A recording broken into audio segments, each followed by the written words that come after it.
Hello दोस्तों, मैं हूं एडवोकेट ईशान, एक्सपर्ट वकील में आपका स्वागत है। दोस्तों, आज हम बात करेंगे पार्टीशन सूट के बारे में कि आखिर पार्टीशन सूट क्या है, उसे कौन फाइल कर सकता है, कहां फाइल किया जा सकता है, किस कानून के तहत पार्टीशन सूट फाइल किया जा सकता है और उसके लिए कौन कौन से डॉक्यूमेंट चाहिए और उसे कितने समय में फाइल कर देना चाहिए।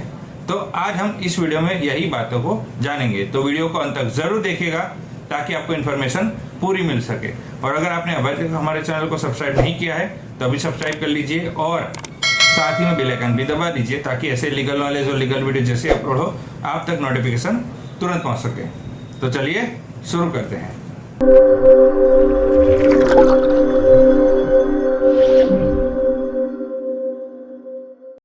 तो फ्रेंड्स, पहले ये समझते हैं कि पार्टीशन सूट है क्या।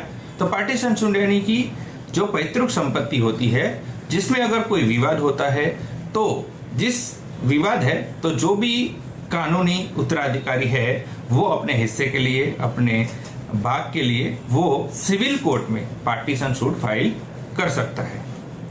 अब पार्टीशन सूट कौन लोग फाइल कर सकते हैं इसके बारे में बात करें तो पार्टीशन सूट सभी कानूनी उत्तराधिकारी होते हैं जो उस पैतृक संपत्ति के जो कानूनी उत्तराधिकारी होते हैं वो सभी लोग फाइल कर सकते हैं। अगर वो चाहे तो एक साथ भी कर सकते हैं और अगर ऐसा विवाद है जिसमें किसी एक या दो पर्सन को ही उसमें विवाद है तो वो अकेले भी पार्टीशन सूट फाइल कर सकते हैं।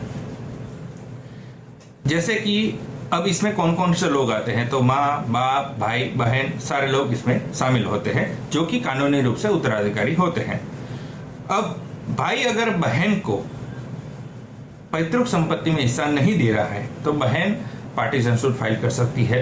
अगर बहन के बिहाफ में उसके हस्बैंड है वो भी पार्टीशन सूट फाइल कर सकते हैं और उसका जो बेटा है वो भी पार्टीशन सूट फाइल कर सकता है बहन के बिहाफ में।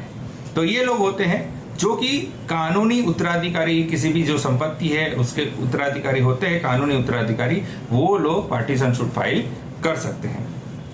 Partition suit Hindu succession act 1956 and Hindu succession amendment act 2005 के तहत सिविल कोर्ट में फाइल किया जाता है। अब फाइल कौन करता है, कहाँ किया जाता है, किस कानून के तहत फाइल किया जाता है, ये सारी डिटेल हमने जान ली। तो अब इसके लिए डॉक्यूमेंट कौन से रिक्वायरमेंट रहेगी इसके बारे में बात करें तो पार्टीशन सूट के लिए आपको जो व्यक्ति पार्टीशन सूट फाइल कर रहा है उसका आईडी प्रूफ, उसका एड्रेस प्रूफ, जिस प्रॉपर्टी के जो विवादित संपत्ति है उसके सारे डॉक्यूमेंट, सर्टिफाइड डॉक्यूमेंट या ओरिजिनल डॉक्यूमेंट और ऑल टाइटल डीड्स जो है वो पार्टीशन सूट के लिए जरूरी है। अगर ओरिजिनल या सर्टिफाइड नहीं है तो जेरोक्स कॉपी भी पार्टीशन सूट के लिए आप फाइल कर सकते हैं, लेकिन जो ऑल टाइटल डीड्स है वो आपको इसके लिए रिक्वायर्ड रहती है। और आखिर में वैल्यूएशन ऑफ प्रॉपर्टी का रिपोर्ट भी आपको इसके साथ अटैच करना होता है। तो ये सारे डॉक्यूमेंट है कि आईडी प्रूफ आ गया, एड्रेस प्रूफ आ गया, फिर सर्टिफाइड और original copy of title deeds आ गया और वैल्यूएशन ऑफ प्रॉपर्टी, ये डॉक्यूमेंट आपको पार्टीशन सूट के लिए जरूरी है। अब कितने समय में आपको पार्टीशन सूट फाइल कर देना पड़ेगा, अदरवाइज आपका जो केस है वो खारिज भी हो सकता है। तो संपत्ति का जो विवादित संपत्ति है, पैतृक विवादित संपत्ति है, उसका जो बंटवारा होता है उस दिन से 12 साल के अंदर अंदर आपको अगर पार्टीशन सूट फाइल कर देना पड़ता है। यानी कि जिसको हिस्सा नहीं मिला है या वो अपने भाग लेने के लिए अगर केस करना चाहता है, पार्टीशन सूट फाइल करना चाहता है, तो उसे विभाजन से 12 साल के अंदर अंदर पार्टीशन सूट फाइल कर देना पड़ेगा। अगर वो 12 साल के बाद पार्टीशन सूट फाइल करने जाता है या हिस्सा मांगने जाता है तो उसे नहीं मिलेगा। कोर्ट ये मानेगी कि आपने अपने हिस्से को त्याग दिया है। और अगर 12 साल के बाद जाता है तो एक जेन्युइन रीजन देना पड़ता है कि इतने सारे लंबे समय तक आपने पार्टीशन सूट फाइल क्यों नहीं किया, तो एक जेन्युइन रीजन देना पड़ता है। अगर कोर्ट सेटिस्फाइड होती है तो आपकी अर्जी, आपकी एप्लीकेशन रिसीव हो सकती है, एडमिट हो सकती है। लेकिन जनरली ये होता है कि आपको 12 साल के अंदर अंदर, बंटवारे के 12 साल के अंदर अंदर आपको पार्टीशन सूट फाइल कर देना चाहिए। तो ये सारी डिटेल्स थी कि पार्टीशन शूट क्या होता है, इसे कौन फाइल कर सकता है, इसे कहाँ फाइल किया जा सकता है और इसके लिए कौन कौन से डॉक्यूमेंट हैं चाहिए। तो दोस्तों कैसी लगी इन्फॉर्मेशन ज़रूर बताइएगा। दोस्तों अगर आपको ये वीडियो अच्छा लगा है तो इसे लाइक कीजिए, शेयर कीजिए।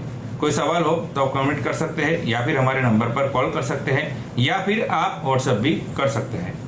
दोस्तों अगर आपने अभी तक हमारे चैनल को सब्सक्राइब नहीं किया है तो अभी सब्सक्राइब कर लीजिए और साथ ही में बेल आइकन भी दबा दीजिए ताकि ऐसे लीगल नॉलेज और लीगल वीडियो जैसे अपलोड हो आप तक नोटिफिकेशन तुरंत पहुंच सके।